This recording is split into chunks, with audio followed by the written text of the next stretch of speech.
بسم الله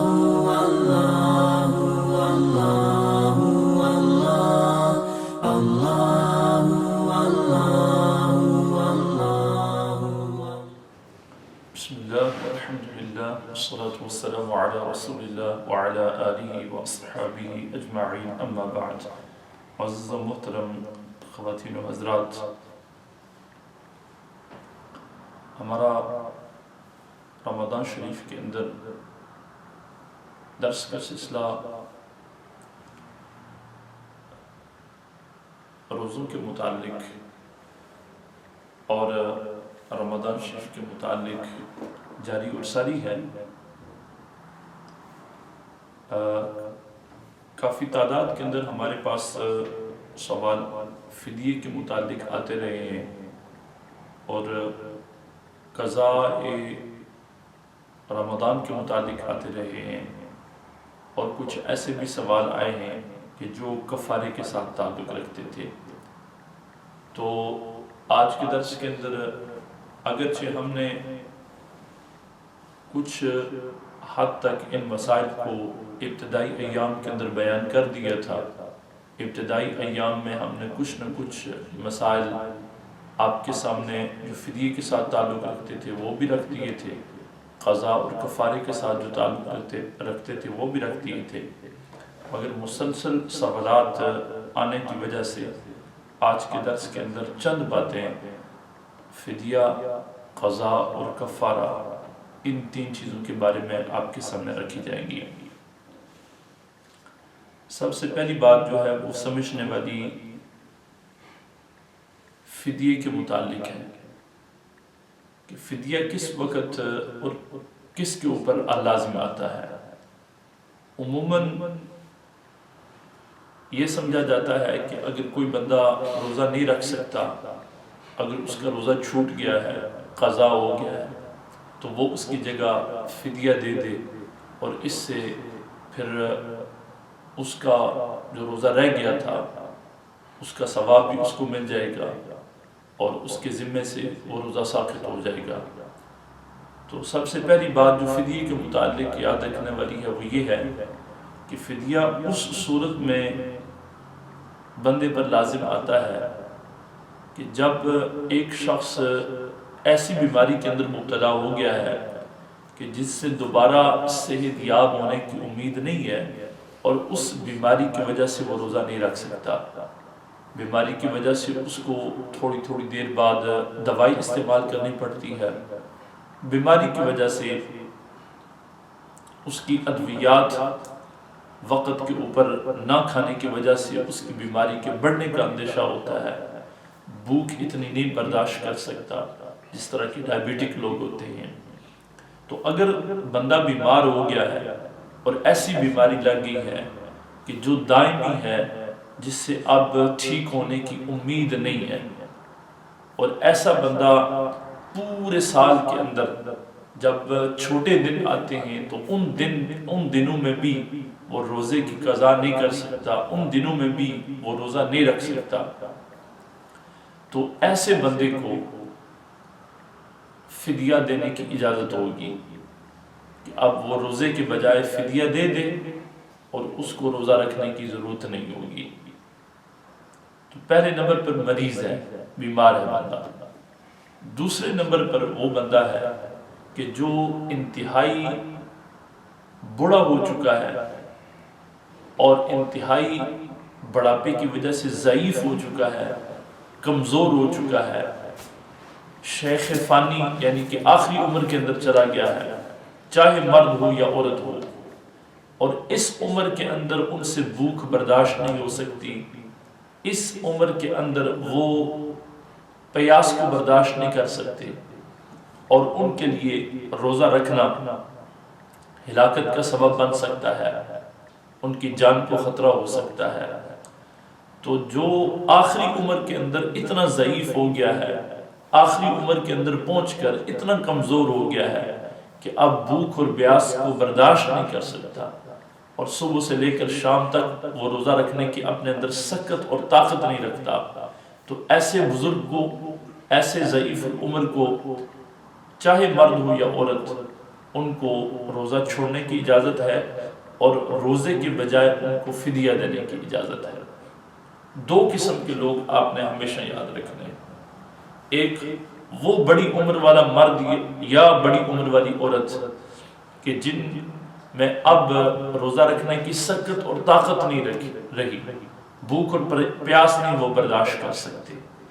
وہ فدیہ دیں گے۔ نمبر دو، ایسا بندہ جو لمبی مرض کے اندر مبتلا ہو چکا ہے اور ایسی مرض کے اندر مبتلا ہو چکا ہے کہ جس سے ٹھیک ہونے کی امید نہیں ہے، اب دائمی بیماری لگ چکی ہے، تو ایسا بندہ بھی فدیہ دے گا۔ ایسا بندہ قضا نہیں کرے گا، بلکہ جتنا فدیہ بنتا ہے وہ ایک روزے کے بدلے میں دے گا۔ ان دو بندوں کے علاوہ کسی اور کو فدیہ دینے کی اجازت نہیں ہے۔ ان دو کے علاوہ اگر کوئی بندہ ویسے ہی روزہ اس نے کوئی چھوڑ دیا ہے، قضا کر دیا ہے، یا وہ کوشش نہیں کر رہا روزہ رکھنے کی، یا وہ سمجھتا ہے کہ اس کے لیے مشکل ہوگا روزہ رکھنا، اور وہ صحت مند ہے، بیمار بھی نہیں ہے، اور اس کی جان کو خطرہ بھی نہیں ہے، تو وہ اگر فدیہ دے گا تو اس کا فدیہ بھی قابل قبول نہیں ہوگا۔ اس کے ذمہ جو ہے وہ جان بوجھ کر اس کے اوپر طاقت روزے کے اوپر رکھنے کے باوجود اگر نہیں رکھا تو قضا کے ساتھ ساتھ کفارہ بھی لازم آئے گا۔ ہم کفارے کی بات کرتے ہیں، پہلے اس بات کو ہم کلیئر کر لیتے ہیں۔ فدیہ کے متعلق جو آخری بات ہے وہ یہ ہے کہ فدیہ کس کو دینا ہے اور کتنا دینا ہے۔ تو فدیہ کے متعلق یہ یاد رکھیں کہ یہ نصف صاع من بر او شعیر ہے، یہ آدھا سا جو یا آدھا سا گندم یا آٹا یا اس جتنی قیمت جو ہے وہ ایک مسکین کو اور ایک غریب کو دینا ہے۔ 2 وقت کا کھانا پیٹ بھر کر غریب اور مسکین کو 2 وقت کا کھانا پیٹ بھر کر کھلانا، یا آدھا سا گندم کا یا جو کا یا آٹا یا اس کی قیمت، یا 2 وقت کے کھانے کی جو قیمت ہے وہ غریب اور مسکین کو دینا، یہ فدیہ کہلاتا ہے، اور فدیہ اتنا بنے گا۔ آسان الفاظ میں جتنی رقم فطرانے کی بنتی ہے اتنی ہی رقم ایک روزے کی فدیے کی ہوگی۔ مثال کے طور پر اگر آپ 4 پاؤنڈ، یعنی اگر آپ کی لوکل مسجد نے جو فطرانے کی رقم اگر مقرر کی ہے 4 پاؤنڈ، تو جو فدیہ دینے والے ہیں انہوں نے ایک روزے کے بدلے میں 4 پاؤنڈ دینے ہیں، اتنا فدیہ ان کا بنے گا۔ اگر آپ کی لوکل مسجد نے اس سے زیادہ یا تھوڑی سی کم رقم مقرر کی ہے، 3.5 پاؤنڈ ہے یا 5 پاؤنڈ ہے، تھوڑی سی زیادہ وہ بہتر ہے، کم نہیں ہونی چاہیے، تو ایوریج تقریباً اتنے ہی 2 وقت کے کھانے کے اوپر لگ جاتا ہے۔ تو 5 پاؤنڈ ہے یا 4 پاؤنڈ سے تھوڑی سی کم، یعنی 3.5 پاؤنڈ ہے یا 4 پاؤنڈ تک جتنی رقم فطرانے کی رکھی گئی ہے، مقرر کی گئی ہے، اتنی ہی رقم یاد رکھیں کہ فدیے کی ہوگی، اور ایک روزے کے بدلے میں اتنے فطرانے جتنی رقم جو ہے وہ غریب اور مسکین کو دی جائے گی۔ جن لوگوں کو زکوٰۃ لینا جائز ہے، جو زکوٰۃ کے مستحق ہیں، جو فطرانے کے مستحق ہیں، جو صدقہ اور خیرات کے مستحق ہیں، یاد رکھیں کہ وہ فدیے کے بھی مستحق ہوں گے۔ جن کو زکوٰۃ لگ سکتی ہے، فطرانہ لگ سکتا ہے، ان کو فدیہ بھی لگ جائے گا۔ دوسری بات جو ہے وہ ہے قضا اور کفارے کے متعلق۔ قضا اس وقت لازم آتی ہے، قضا کا مطلب ہے کہ رمضان شریف کے اندر اگر کوئی ایک روزہ رہ گیا کسی ایسی وجہ سے، کسی ایسے عذر کی وجہ سے کہ جو شریعت کے نزدیک قابل قبول ہے، مثال کے طور پر بندہ بیمار ہو گیا اور 1 دن کا روزہ رہ گیا، یا جو عورت اپنے ماہواری والے ایام کے اندر روزے کو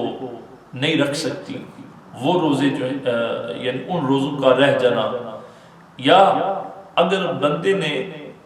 روزہ کسی ایسی چیز کے ساتھ توڑا ہے کہ جو کھانا بھی نہیں ہے، پینا بھی نہیں ہے، یا دوائی بھی نہیں ہے، مثال کے طور پر آپ یوں سمجھ لیں کہ کوئی چھوٹا سا کاغذ کا ٹکڑا اس نے منہ کے اندر رکھا اور پھر وہ اس کے حلق سے نیچے چلا گیا، یا غلطی کے ساتھ اس کا روزہ ٹوٹ گیا،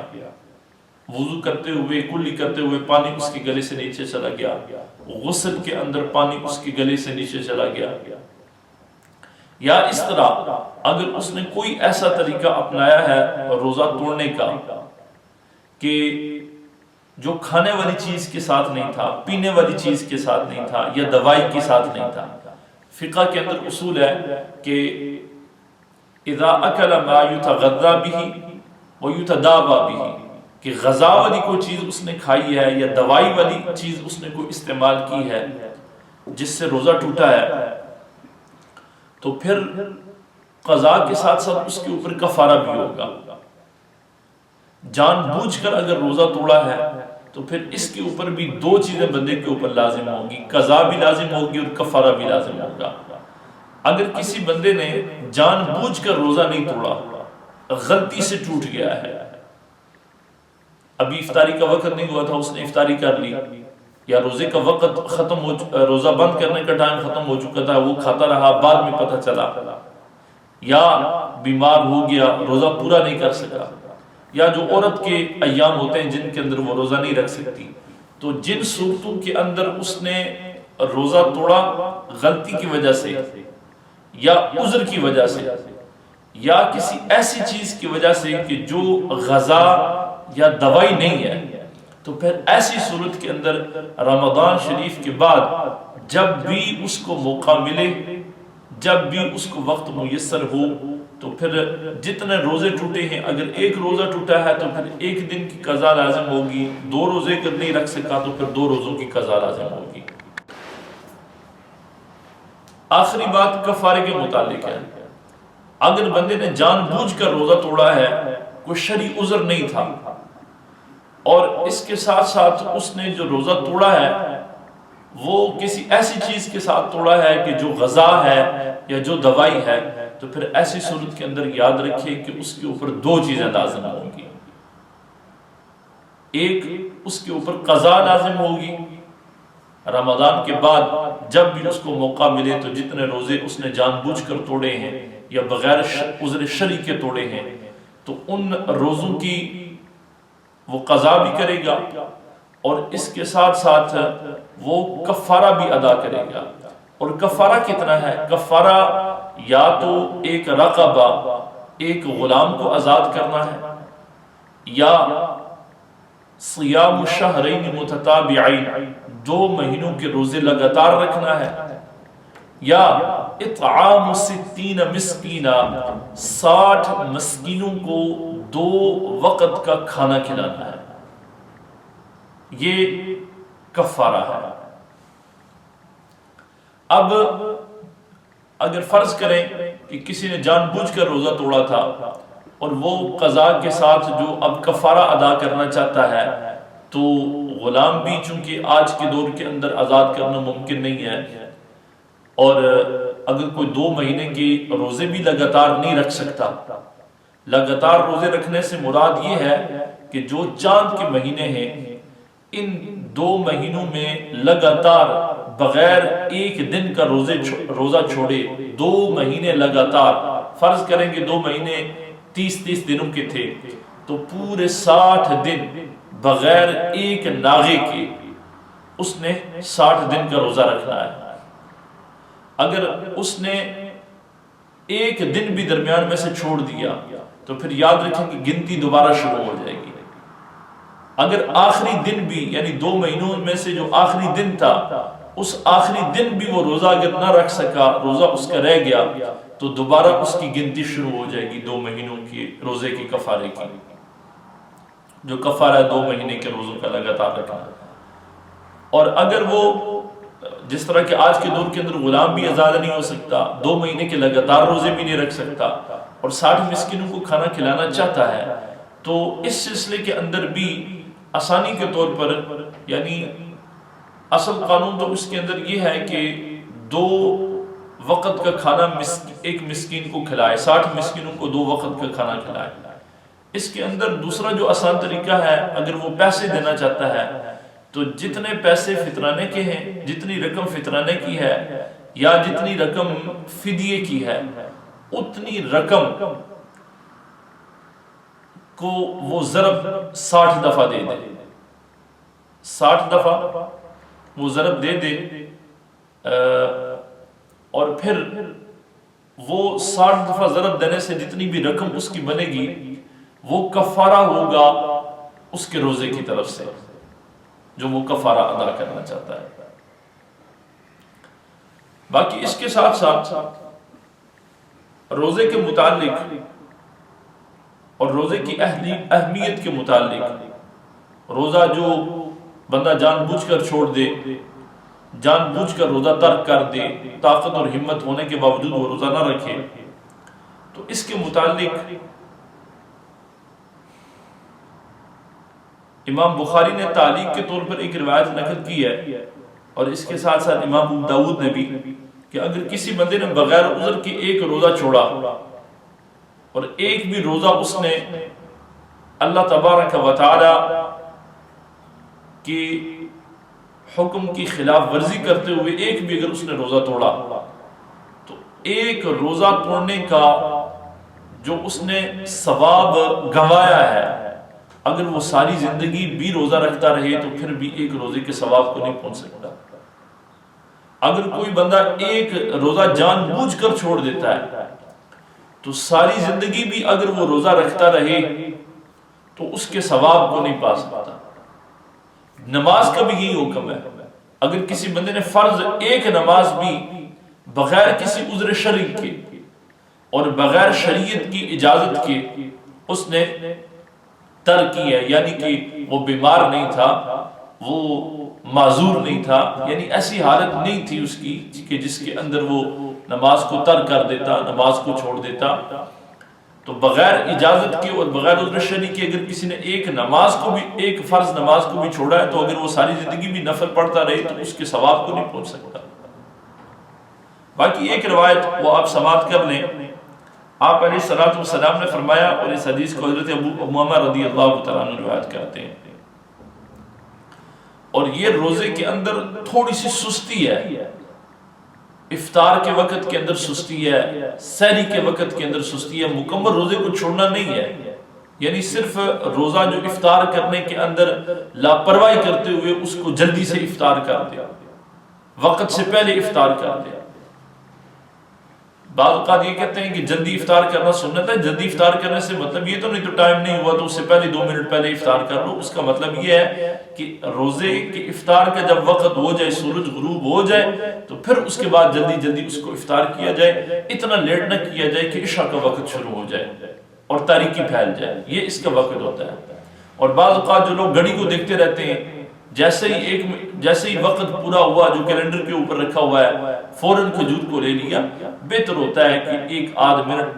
منٹ جو ہے وہ اس کے اندر تھوڑی سی تاخیر کر لی جائے، احتیاط رکھی جائے۔ حضرت ابو امامہ رضی اللہ تعالیٰ عنہ روایت کرتے ہیں کہ آپ علیہ السلام نے فرمایا کہ ایک دن رات کو میں نے خواب دیکھا، اور خواب کے اندر پھر میں نے جنت کی سیر کی اور پھر جہنم کے طبقوں کو دیکھا، تو ثم فَإِذَا قَوْمٌ مُعَلَّقٌ بِعَرَاقِبِهِمْ مُشَقَّقَةٌ أَشْدَاقُهُمْ تَسِيلُ أَشْدَاقُهُمْ دَمًا، کہ آپ علیہ السلام نے فرمایا کہ میں نے ایک قوم کو دیکھا کہ جن کے جو یہ گلے ہیں یہاں سے ان کو لٹکایا گیا ہے، اور ان کی جو یہ منہ کے شدقے ہیں یہ پھٹے ہوئے ہیں اور یہاں سے خون باہر نکل رہا ہے۔ آپ علیہ السلام نے جب دریافت فرمایا کہ یہ کون لوگ ہیں، تو ان کے بارے میں کہا گیا کہ هؤلاء الذين يفطرون قبل تحلة صومهم، یہ وہ لوگ ہوتے تھے کہ جو وقت ہونے سے پہلے روزہ افطار کر دیتے تھے۔ اگر یہ بے احتیاطی تھوڑی سی، جو بندہ ایک روزہ پورے دن کا رکھ لیتا ہے پھر آخر کے اوپر تھوڑی سی بے احتیاطی کر لیتا ہے، اس کا اگر جرم یہ ہے، اس کا یہ گناہ ہے، تو جو بندہ بالکل روزے کی طرف توجہ نہیں کرتا اور روزہ بالکل نہیں رکھتا، اس کا جرم اور اس کا گناہ کتنا ہوگا۔ اللہ تبارک و تعالی روزوں کے بارے میں ہم سب کو احتیاط کرنے کی توفیق عطا فرمائے. رب تبارک و تعالی ہمارے روزوں کو ضائع ہونے سے محفوظ فرمائے. We had multiple questions regarding fidya, we had multiple questions regarding qada and kafara. Even though we have covered these topics in early days of Ramadan al-Kareem, quickly I will mention a few things again and I will clarify all these three things. First of all, fidya. Fidya means substitute. Fidya, it means that if a person is unable to keep a fast due to his old age, he is so old that he does not have ability to keep a fast, or he has such an illness, or he is facing such a medical condition that it is impossible for him to observe fast all around the year. Like he cannot make up fast afterwards. The season of fast is let's say this current season in which days are longer, he cannot keep fast due to medical condition. He has to have medicine after every 4 hours or 6 hours. And let's say when shorter days come during the year and he cannot even do qada in them days because of medical reasons again, because of severe medical condition again, then such a person is allowed to give fidya. Such a person is allowed to give a substitute to the fasting. And what is substitute? Whatever the amount one gives for sadaqatul fitr or fitrana, which is £4 per person, that much money he has to give for each fast that he cannot keep during the month of Ramadan. If a person does get ability to keep a fast any time during the year, then he will have to do qada and he is not allowed to give fidya. That's the thing that we need to keep in mind. A lot of the times people, due to laziness and due to not being sincere, they think that if they will give money instead of keeping a fast, that will be as fidya from them and they can miss the fast. Remember, there are only two conditions, there are only two situations in which fidya can be given. Second thing, that is regarding qada. When does making up becomes upon a person? So if a person breaks a fast unintentionally, by mistake, such a person will keep another day fast, and he will make up a fast which he has missed on any other day out of Ramadan al-Kareem. And if a person has broken a fast intentionally, deliberately, then there are two penalties upon such a person. A, he will have to keep a fast after Ramadan whenever he gets opportunity. And second is that he has to pay a penalty, and that is to free a slave, which is not available to do so in this day and age. Or second thing is that he has to keep fast for 2 months consecutively. And when we say 2 months fast, then they are lunar months, according to lunar calendar. And he will have to keep it consecutively for 2 months, even if he will miss a 1 day and let that day be the last day of 2 months, still the cycle will restart again. If he cannot do that, then ultimately there is a third option, that he has to feed 60 people for the fast that he has broken intentionally or deliberately.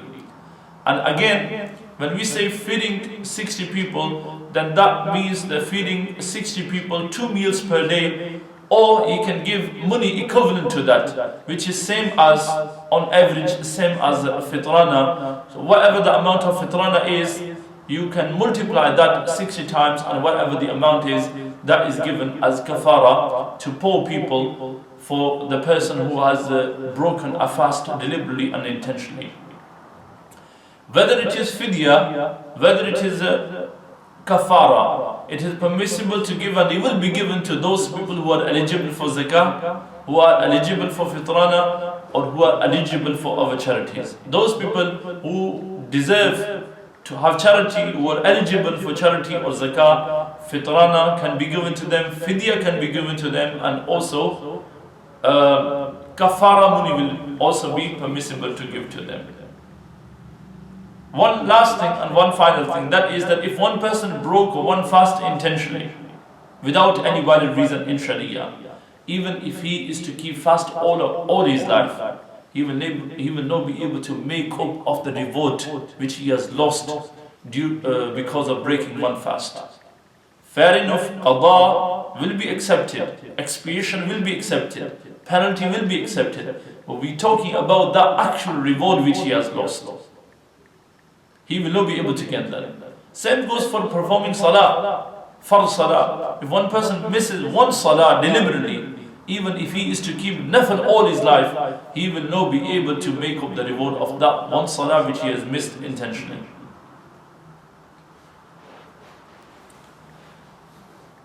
May Allah subhanahu wa ta'ala give us the tawfiq to secure our fasting during the month of Ramadan. May Allah subhanahu wa ta'ala give us tawfiq to safeguard our fasting. And may Allah give ability to every Muslim and to every believer to observe the fard fast, which is of the blessed month of Ramadan al-Kareem. وما عليك إلا البلاغ وصلى الله تعالى عليه وسلم. اللهم صل على سيدنا ومولانا محمد وعلى آله وصحبه وبارك وسلم. رب اغفر وارحم وأنت خير الراحمين. وصلى الله تعالى على خير خلقه سيدنا ومولانا محمد وعلى آله وصحبه أجمعين.